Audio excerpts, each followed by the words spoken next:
Assalamualaikum warahmatullahi wabarakatuh. Nama saya Siti Nur Anis binti Jani bernombor matrik A172344. Saya merupakan pelajar tahun akhir dalam pengkhususan pendidikan khas. Tajuk kajian saya adalah penerimaan pelajar terhadap golongan mahasiswa berkeperluan khas OKU di Universiti Kebangsaan Malaysia UKM.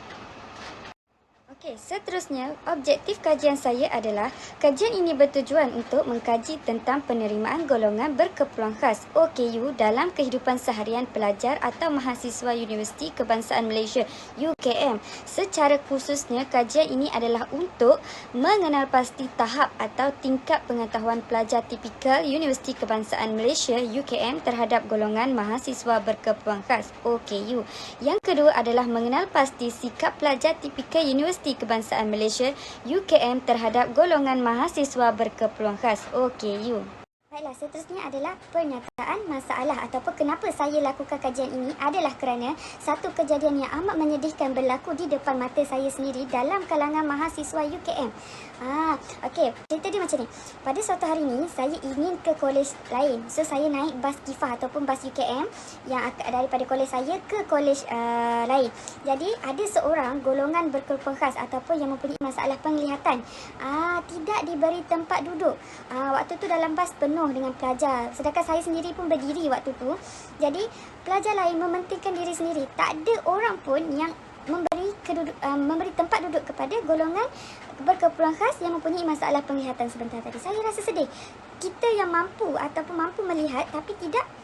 Selain itu juga, permasalahan kajian ini adalah kajian lepas telah membuktikan bahawa sikap prejudis dalam diri pelajar tipikal terhadap mahasiswa OKU ni yang sukar dibuang ataupun dihakis adalah menurut Raoul pada 2004. Yang menjelaskan bahawa stigma ataupun pandangan negatif pelajar tipikal ataupun pelajar normal terhadap mahasiswa OKU ni adalah melalui sikap ataupun layanan yang negatif dalam konteks sosial dan sebagainya. Hal ini berlaku adalah berkemungkinan besar mereka tidak memahami situasi yang dialami oleh pelajar kurang upaya serta mereka pelajar normal ni tidak pernah cuba memahami situasi sebenar yang harus mahasiswa OKU hadapi. Selain itu juga, kesedaran terhadap keperluan mahasiswa OKU ini amat rendah dalam masyarakat kita dan bukan hanya pelajar, bahkan pihak lain juga turut terpalit. Kesungguhan dalam menyedarkan masyarakat akan hal yang berkaitan dengan golongan berkeperluan khas OKU ini juga suam-suam suku sahaja. Ini mengakibatkan kesedaran yang patut tersemak dalam diri setiap anggota masyarakat tentang golongan ini sekadar memuaskan. Seharusnya di usia yang sudah dewasa, pelajar ataupun mahasiswa tipikal ni seharusnya memainkan peranan dalam menanam sifat kasih sayang terhadap golongan berkeperluan khas. Selain itu juga, menurut Samsudin pada 2002 mengatakan bahawa seseorang tidak boleh membuat keputusan ataupun tindakan positif tanpa mempunyai tahap pengetahuan yang baik. Pengetahuan tentang keadilan hak golongan OKU untuk berpartisipasi dalam kelompok tipikal sering diabaikan kerana diskusi ataupun perdebatan tentang OKU masih terbatas. Selain itu, dengan adanya sikap prihatin dalam diri kalangan pelajar tipikal ataupun normal universiti, terutama sekali terhadap fasiliti ataupun hak mahasiswa OKU, sebersedikit boleh menerapkan nilai murni di dalam diri mereka supaya tidak mempunyai sifat membezakan taraf kehidupan antara mereka.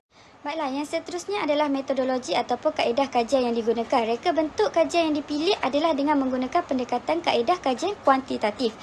Populasi yang dikenal pasti melalui teknik persempelan. Kaedah persempelan yang digunakan dalam kajian ini ialah persempelan secara rawat mudah. Responden yang dipilih secara rawat ini adalah pelajar yang normal ataupun tipikal di Universiti Kebangsaan Malaysia. Kesemua fakulti, 12 fakulti di UKM tu semua terlibat. Jadi dalam kajian ini terdapat 3 bahagian dalam borang soal selidik, di mana yang pertama bahagian A berkaitan dengan latar belakang ataupun demografi responden. Bahagian B dan C kita menggunakan skala Likert dengan nilai skor 1 hingga 4. Untuk data kuantitatif, data telah dianalisis menggunakan pakai metod deskriptif berbentuk peratus, min dan kekerapan. Baiklah, yang seterusnya kita beralih kepada dapatan kajian dan kesimpulan. Okey, untuk hasil kajian atau penelitian ini dibahagikan kepada 3 bahagian. Yang pertama adalah demografi responden kajian. Yang kedua, pengenalpastian pengetahuan pelajar tipikal Universiti Kebangsaan Malaysia berbanding golongan berkeperluan khas OKU. Dan yang ketiga adalah pengenalpastian sikap pelajar tipikal ataupun normal yang memainkan peranan tertinggi dalam penerimaan keperluan khas ataupun penerimaan golongan berkeperluan khas OKU. Baiklah, untuk dapatan kajian yang pertama, bahagian demografi responden. Untuk jantina pelajar, pelajar perempuan lebih tinggi berbanding dengan pelajar lelaki. Pelajar perempuan merupakan sebanyak 60%, manakala lelaki adalah sebanyak 40%. Untuk umur pelajar responden pula, yang paling tertinggi adalah 22 tahun dan ke bawah sebanyak 46.7%. Dan yang paling rendah adalah 28 tahun dan ke atas, iaitu sebanyak 5%. Untuk fakulti pengajian pula, fakulti yang paling tertinggi adalah fakulti kejuruteraan alam bina ataupun FKAP sebanyak 8.3%. Manakala yang paling sedikit adalah fakulti sains sosial dan kemanusiaan FSSK adalah sebanyak 0%. Baiklah, yang seterusnya adalah merujuk kepada analisis deskriptif bagi tahap pengetahuan pelajar tipikal Universiti Kebangsaan Malaysia terhadap golongan berkeperluan khas OKU ditunjukkan berdasarkan jadual 4.3 dan rajah 4.4. Min ialah purata keseluruhan jawapan yang responden nyatakan sama ada sangat setuju ataupun sangat tidak setuju bagi setiap soalan yang dikemukakan. Pengkaji menganalisis min dan sisihan piawai kerana min merupakan asas kepada keseluruhan analisis dan huraian hasil kajian. Bagi bahagian C ini, kebanyakan responden bersetuju dengan soalan 6 yang merupakan nilai min paling tinggi iaitu 2.8. Soalan bagi nilai min tertinggi ini ialah golongan OKU hanyalah golongan yang mempunyai ketidakupayaan fizikal saja. Jadi jelaslah menunjukkan bahawa tahap pengetahuan pelajar tipikal Universiti Kebangsaan Malaysia ni berkaitan dengan pendidikan khas ataupun golongan berkeperluan khas adalah sangat lemah. Selain itu, bagi soalan 1 iaitu saya faham apa itu OKU telah menunjukkan skor min yang paling rendah iaitu 1.57. Hal ini semakin jelas menunjukkan bahawa tahap pengetahuan pelajar tipikal Universiti Kebangsaan Malaysia UKM tentang OKU ataupun tentang golongan OKU ni adalah sangat lemah. Mereka tidak mengambil berat tentang masyarakat berkeperluan khas yang semakin meningkat di Malaysia pada zaman moden ini.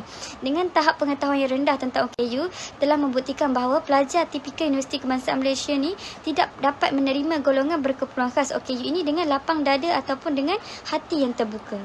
Baiklah, yang seterusnya merujuk kepada analisis deskriptif sikap pelajar tipikal Universiti Kebangsaan Malaysia terhadap golongan berkeperluan khas OKU ditunjukkan berdasarkan jadual 4.4 dan rajah 4.5. Nilai min ialah purata jawapan keseluruhan responden menunjukkan penilaian sangat setuju ataupun tidak setuju bagi setiap soalan yang telah dikemukakan. Pengkaji menganalisis min dan sisihan piawai kerana min merupakan asas kepada keseluruhan analisis dan huraian hasil kajian.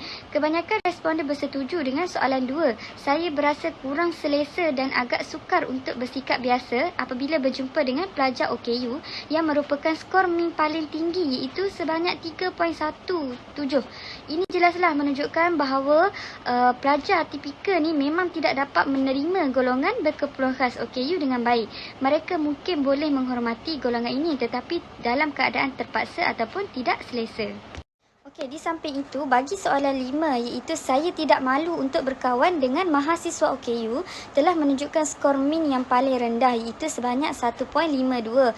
Hal ini semakin jelas menunjukkan bahawa sikap pelajar tipikal Universiti Kebangsaan Malaysia ni terhadap golongan OKU adalah sangat lemah.